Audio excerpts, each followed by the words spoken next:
আমি এই কাজটা করায় অভ্যস্ত, আমি এই কাজটা করায় অভ্যস্ত হয়ে যাচ্ছি, আমি এই কাজটা করতে অভ্যস্ত ছিলাম, আমি এই কাজটা করতে অভ্যস্ত হয়ে উঠছি বা হয়ে উঠবো, ইত্যাদি ইত্যাদি ধরনের যে সেন্সগুলো, এগুলো ইংলিশে কিভাবে বলতে হয়? কখনো অতীতকাল, কখনো বর্তমানকাল, কখনো বা ভবিষ্যৎকাল। এই যে পাস্ট, প্রেজেন্ট এবং ফিউচারের ক্ষেত্রগুলোতে লাইনগুলো আমরা যে এখানে বলছি, কেমন স্ট্রাকচার ইউজ করলে সঠিকভাবে লাইনগুলো বানানো সম্ভব।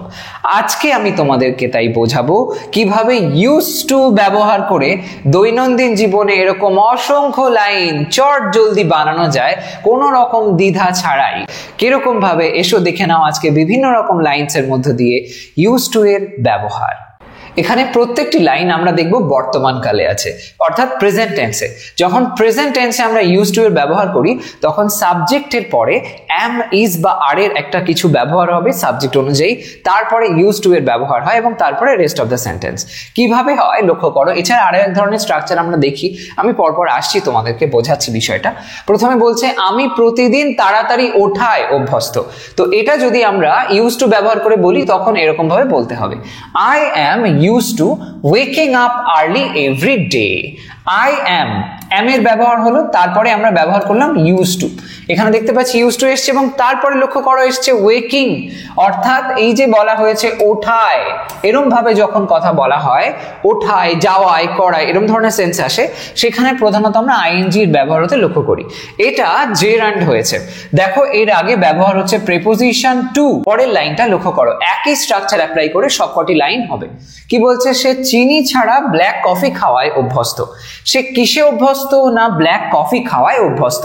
খাওয়ায় আছে, তার মানে এখানে আমরা জেরান্ডের ব্যবহার দেখব। দেখা যাক, শি ইজ, সে হয় অভ্যস্ত, এরকম সেন্সে শি ইজ ইউজড টু হলো, তারপরে জেরান্ড ব্যবহার হয়েছে। এইখানটায় দেখো লেখা আছে ড্রিঙ্কিং, নাউন সেন্স চলে আসলো। ড্রিঙ্কিং কি? Drinking black coffee. She is used to drinking black coffee without sugar. তো এরকম ভাবে আমরা আগেরটারই মতন স্ট্রাকচার অ্যাপ্লাই করে পরেরটা লিখলাম। পরে দেখো, তারা কোলাহলপূর্ণ শহরে বসবাস করায় অভ্যস্ত। তারা অভ্যস্ত কিসে? না বসবাস করায়। এই অংশটার মধ্যে তার মানে এই বসবাস করায় সেন্সে আমরা জেরান্ড অ্যাপ্লাই করব এবং ইউজ টু কিভাবে অ্যাপ্লাই হচ্ছে লক্ষ্য করো। ট্রান্সলেট করলে they are use to living in a noisy city. They are, তারা অভ্যস্ত কিসে? না দে আর ইউজ টু, তারা বর্তমানে হয় অভ্যস্ত লিভিং, বাস করায়, জেরান্ড হয়ে গেল কোথায়? ইন আ নয়েজি সিটি, একটা কোলাহলপূর্ণ শহরে। পরেরটা লক্ষ্য করো, সে অনলাইনে ক্লাস নেওয়ায় অভ্যস্ত। একই সেন্সে আমরা এটাও করতে পারি, সে অনলাইনে ক্লাস নেওয়ায় অভ্যস্ত। অভ্যস্তর আগে আছে ক্লাস নেওয়ায়, তো সেরকম সেন্সে ট্রান্সলেট করলে লাইনটা এইভাবে বলতে হবে, হি ইজ ইউজ টু, সে হয় অভ্যস্ত কিসে? না টিচিং করায়, মানে ক্লাস নেওয়ায়। কি ধরনের ক্লাস নেওয়ায়? না অনলাইন ক্লাস নেওয়ায়, টিচিং অনলাইন ক্লাসেস। তো এরকম ভাবে হয়ে গেল। পরেরটা দেখো, আমরা বাসে যাতায়াত করায় অভ্যস্ত। আমরা কিসে অভ্যস্ত? বাসে যাতায়াত করায়। তো এই অংশটার মধ্যে জেরান্ড হবে, অভ্যস্ত অর্থে ইউজ টু, তাহলে হবে we are use to travelling by bus. We are use to travelling by bus. এখানে উই এর পরে আর ইউজ টু আসলো, যেরকম ভাবে অ্যামিজারের স্ট্রাকচারটা আমি একটু আগে বললাম তোমাদেরকে, সেম ভাবেই করতে হবে পরপর। ট্রাভেলিং এখানে হলো, ট্রাভেলিং এ লক্ষ্য করো ডাবল এল আমি দিইনি, এটা আমেরিকান ইংলিশ অনুযায়ী লেখা হয়েছে। তোমরা যদি ব্রিটিশ ইংলিশ ইউজ করো তাহলে ডাবল এল দিতে হবে। এক্সামের কপিতে কিন্তু ডাবল এল লিখবে, কারণ সেখানে ব্রিটিশ ইংলিশটাকে কিন্তু বেশি একসেপ্ট করা হয়। যাই হোক, we are used to traveling by bus, তাহলে ট্রাভেলিং এখানে জেরান্ড হলো। নেক্সট লাইনটা দেখো, ছাত্ররা লম্বা প্রবন্ধ লেখায় অভ্যস্ত। তো এই সেন্সে আমরা ট্রান্সলেট করলে এইভাবে বলবো যে দ্য স্টুডেন্টস মানে ছাত্ররা হয় অভ্যস্ত আর ইউজ টু কিসে? লম্বা এসে, মানে এই প্রবন্ধ লেখায় অভ্যস্ত। তো লং এসেতে তারা অভ্যস্ত হয়ে আছে লেখাতে, তো সেই সেন্সে রাইটিং এখানে জেরান্ড হলো, তার আগে ইউজ টু ব্যবহার হলো। একই স্ট্রাকচার অ্যাপ্লাই করে আমরা এখানে 6টা লাইন দেখতে পেলাম, করে ফেলেছি। এবার আমরা দেখব একটু ডিফারেন্ট স্ট্রাকচার যেখানে কন্টিনিউয়াস সেন্সটা আসে। আমি আমার নতুন ফোনের সাথে অভ্যস্ত হয়ে উঠছি, এখানে বলা হচ্ছে হয়ে উঠছি, মানে কাজটা কিন্তু চলছে, এরকম সেন্স যখন আসে আমরা ইউজ টু এর আগে গেটিং শব্দটার ব্যবহার করি। ওকে, গেট ভার্বের ব্যবহার করে বলা হয়, তখন এই লাইনটা এইভাবে বলতে হবে, আমি হয়ে উঠছি, I am getting use to, অভ্যস্ত হয়ে উঠছি, I am getting use to কি মাই নিউ ফোন। এখানে জেরান্ড লাগলো না, জেরান্ডের কোনো প্রয়োজন হলো না। কিরকম ভাবে, পরের লাইনটা লক্ষ্য করো, সে রাতের শিফটে কাজ করতে অভ্যস্ত হয়ে যাচ্ছে। আগেরটাই বলা হয়েছিল হয়ে উঠছে, এখানে হয়ে যাচ্ছে লিখেছি আমি। তো এই সেন্স যখন আমরা এই সেন্সটা যখন ফলো করব, লক্ষ্য করো বলা হচ্ছে কাজ করতে, তার মানে এখানে কিন্তু জেরান্ডের ফর্ম আসবে, সেই সেন্সে আমরা লিখবো এবং ইউজ টু ব্যবহার করে লাইনটা লিখলে এইভাবে বলতে হবে, she is getting use to working night shifts. She is getting use to working night shifts. লক্ষ্য করো এমন কিছুই কঠিন ব্যাপার নয়, সেই অর্থে শি লিখলাম, তারপরে ইজ গেটিং ইউজ টু মানে কোনো একটা কিছু করতে অভ্যস্ত হয়ে যাচ্ছে, এরকম ভাবে কন্টিনিউয়াস সেন্স। তারপরে কাজ করায়, তাই জন্য ওয়ার্কিং হয়ে গেল জেরান্ড, তারপরে রাতের শিফটে, তাই জন্য নাইট শিফটস। পরেরটা লক্ষ্য করো, তারা গরম আবহাওয়ার সাথে অভ্যস্ত হয়ে যাচ্ছে। They are getting used to the hot weather. They are getting used to, তারা অভ্যস্ত হয়ে যাচ্ছে কিসের সাথে, দ্য হট ওয়েদার, এরকম ভাবে। ওকে, পরেরটা দেখো, সে প্রতিদিন ইংরেজি বলায় অভ্যস্ত হয়ে যাচ্ছে। এই লাইনটা আবার কাইন্ড অফ বলতে পারো এটার মতন, সে রাতের শিফটে কাজ করতে অভ্যস্ত হয়ে যাচ্ছে, সেম ব্যাপার এখানেও তাই বলা হচ্ছে ইংরেজি বলায়, তাহলে এখানটায় চলে আসলো জেরান্ড ফর্ম, সেই সেন্সে ট্রান্সলেট করলে আমরা এখানে এইভাবে বলতে পারি, he is getting use to speaking in English daily. He is getting use to মানে সে হয়ে যাচ্ছে অভ্যস্ত কিসে না, স্পিকিং কথা বলাতে, জেরান্ড হলো ইন ইংলিশ ডেইলি নিয়মিত, এরকম সেন্সে। এর বাইরে আরো অন্য ব্যবহার হতে পারে, আমি বললাম পাস্টে হয়, ফিউচারে হয়, সেগুলো দেখতে হবে। চলো ট্রাই করি। পাস্টে যখন ইউজ টু আমরা লিখি তখন সেটা অভ্যস্ত ছিলাম এরকম একটা সেন্স অনুযায়ী বোঝায়। এখানে লাইনগুলো দেখো, প্রথম লাইনটা, আমি প্রতিদিন সন্ধ্যাবেলা ক্রিকেট খেলতাম। এক সময় এটা আমার দৈনন্দিন কাজ ছিল, আমি খেলতাম, এখন সেটা ছেড়ে দিয়েছি আর তার সাথে টাচ নেই, এরকম সেন্সে ট্রান্সলেট করলে লাইনটা আমরা এইভাবে বলবো যে I use to play cricket every evening. আমি প্রতিদিন সন্ধ্যাবেলায় ক্রিকেট খেলতাম, আই ইউজ টু প্লে। এই যে ইউজ টু প্লে হলো, লক্ষ্য করো ইউজ টু এর আগে কিন্তু কোথাও অ্যামিজার ব্যবহার করিনি এবং এখানে আছে প্লে, প্লে শব্দটা আছে, প্লেয়িং নেই, জেরান্ড ফর্ম নেই, এখানে আমাকে V1 লিখতে হচ্ছে।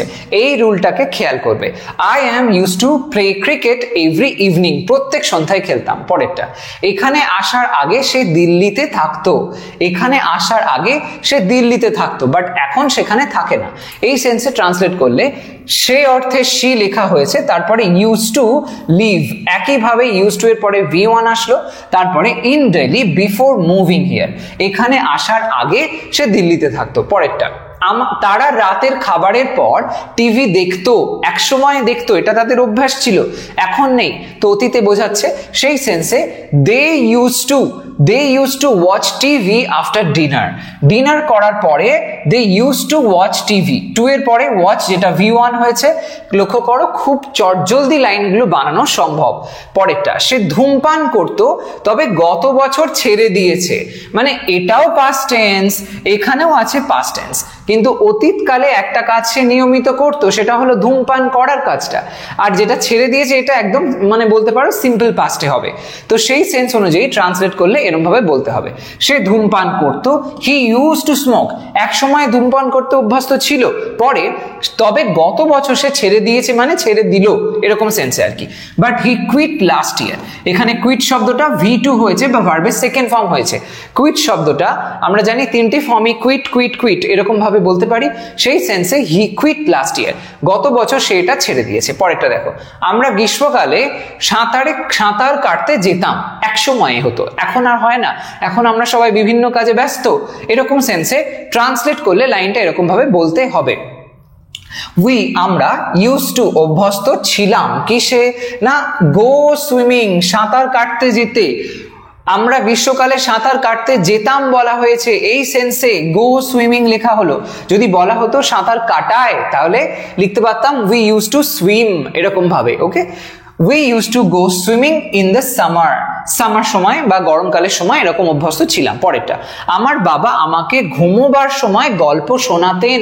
এক সময় শোনাতেন যখন ছোট ছিলাম, এই সেন্সে তখন ইউজ টু অ্যাপ্লাই করে লাইনটা লিখলে এইভাবে বলবো যে আমার বাবা মাই ফাদার অভ্যস্ত ছিলেন ইউজ টু টেল মি, আমায় বলতেন, কি বলতেন না আমায় বলতেন tell me bed time stories. Okay, tell me bed time stories.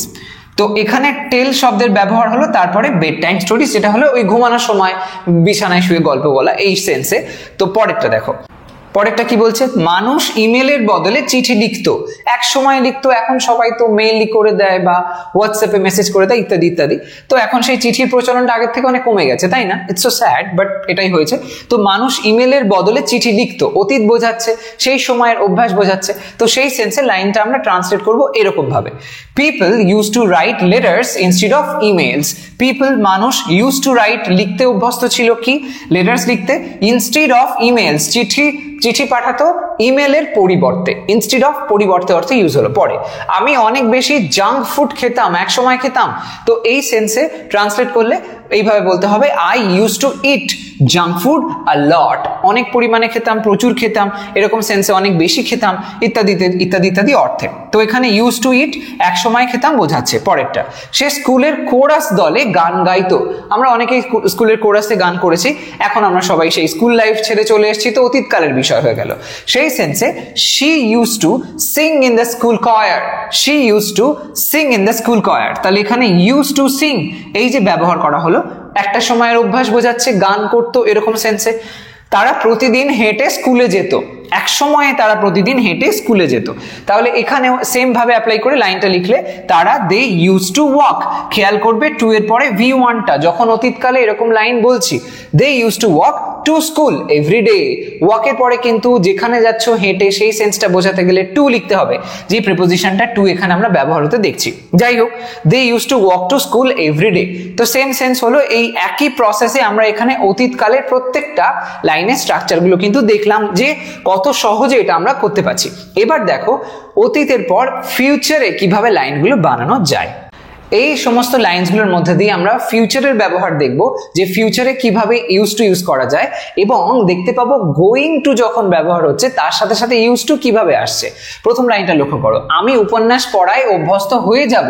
হইনি এখনো, বাট আমি একসময় অভ্যস্ত হয়ে যাব উপন্যাস পড়ার ক্ষেত্রে। তখন সেক্ষেত্রে লাইনটা আমরা এইভাবে বলতে পারি, আমি হয়ে যাব। তো I will be use two কি করতে না, রিডিং নভেলস, উপন্যাস পড়ায়। দেখো আবারও একবার জেরান ফর্ম চলে আসলো, এবং যেহেতু ফিউচার বোঝাচ্ছে, যেহেতু ভার্বের আলাদা কোনো ফিউচার ফর্ম হয় না, সেই জন্য আমরা শ্যাল বা উইল ব্যবহার করে থাকি ফিউচার সেন্সটাকে আনার জন্য।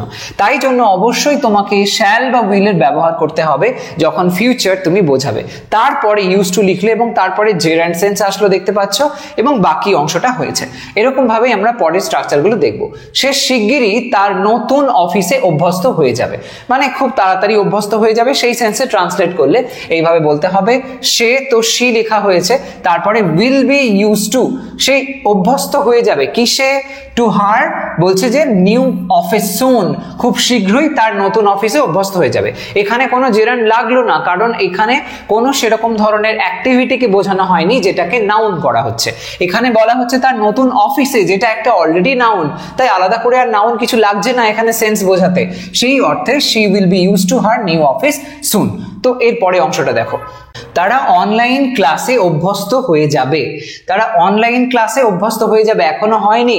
তো সেই সেন্সে এইভাবে বলতে পারি, they will be use to, তারা অভ্যস্ত হয়ে যাবে কিসে, অনলাইন ক্লাসে। এখানেও কোনো জেরান্ড সেন্স লাগলো না, কারণ অনলাইন ক্লাসে বলা হয়েছে, কোনো অ্যাক্টিভিটিকে বলা হয়নি যাকে আমাকে আইএনজি করে করতে হতো, এরকম কিছু ব্যাপার হয়নি। পরেরটা দেখো, সে হাইওয়েতে গাড়ি চালানোয় অভ্যস্ত হয়ে যাবে। এখানে একটা অ্যাক্টিভিটি বলা হচ্ছে, গাড়ি চালানোয়, তাহলে এখানে আমায় জেরান্ড ফর্ম ব্যবহার করতে হবে, এবং সেই সেন্স অনুযায়ী ফিউচারের অর্থ বুঝিয়ে লাইনটা এইভাবে বলতে পারি, সে অর্থে হি, তারপরে he will be use to, সে অভ্যস্ত হয়ে যাবে কিসে, ড্রাইভিং, জেরান্ড হয়ে গেল, গাড়ি চালানোয় কিসে না কোথায়, অন হাইওয়েজ। পরের লাইনটা লক্ষ্য করো, আমরা নতুন নিয়মে অভ্যস্ত হয়ে যাব। আমরা নতুন নিয়মে অভ্যস্ত হয়ে যাব। এখানেও কিন্তু কোনো অ্যাক্টিভিটিতে ফোকাস করা হচ্ছে না, বলা হচ্ছে না যে এরকম একটা কাজ করতে অভ্যস্ত হয়ে যাব বা কিছু, যেরকম আগে বলা হয়েছিল, তাহলে জেরান্ড এখানেও আসবে না। তো সেই সেন্সে ট্রান্সলেট করলে আমরা we will be use two, আমরা অভ্যস্ত হয়ে যাব কিসে, দ্য নিউ রুলস, নতুন নিয়মে। পরেরটা দেখো, তারা কঠোর শৃঙ্খলায় অভ্যস্ত হয়ে যাবে, এই সেম টাইপেরই হলো, কঠোর শৃঙ্খলা, আগেরটা যেমন নতুন নিয়মে হয়েছে সেম ভাবেই বলতে পারি।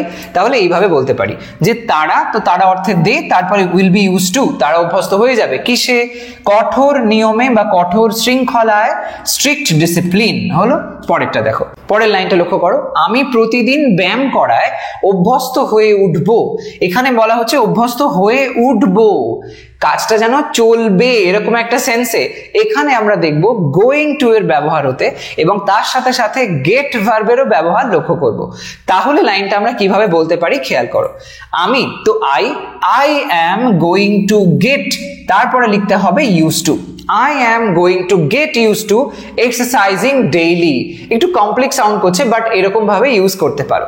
I am going to get used to exercising daily, এখানে জেরান্ড ফর্ম হয়েছে কারণ ব্যায়াম করায় বলা হয়েছিল, একটা কোনো অ্যাক্টিভিটি বোঝাচ্ছিল, সেই সেন্সে এক্সারসাইজ থেকে এক্সারসাইজিং হয়ে গেল, নিয়মিত এক্সারসাইজ করায়। তো এখানে যে বিশেষ স্ট্রাকচারটা আমরা লক্ষ্য করছি, দেখো গোয়িং টু ফর্মের ব্যবহার হয়েছে, তারপরে গেট ভার্ব ব্যবহার হয়েছে, তারপরে এসছে ইউজ টু, তারপরে আমরা বাকি অংশটা দেখতে পাচ্ছি। পরেরটা, সে একা থাকায় অভ্যস্ত হয়ে উঠবে, একা থাকায় অভ্যস্ত হয়ে উঠবে।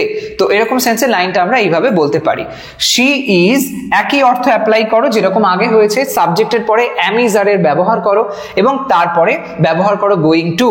তো শি ইজ গোয়িং টু, তারপরে গেট লিখলাম, ইউজ টু লেখা হলো, তারপরে জেরান্ড হয়ে গেল কারণ একা থাকায়, এই থাকায় বলা হয়েছে একটা অ্যাক্টিভিটি, সেই সেন্সে আইএনজি করা হলো, হয়ে গেল এখানটায় লিভিং হলো।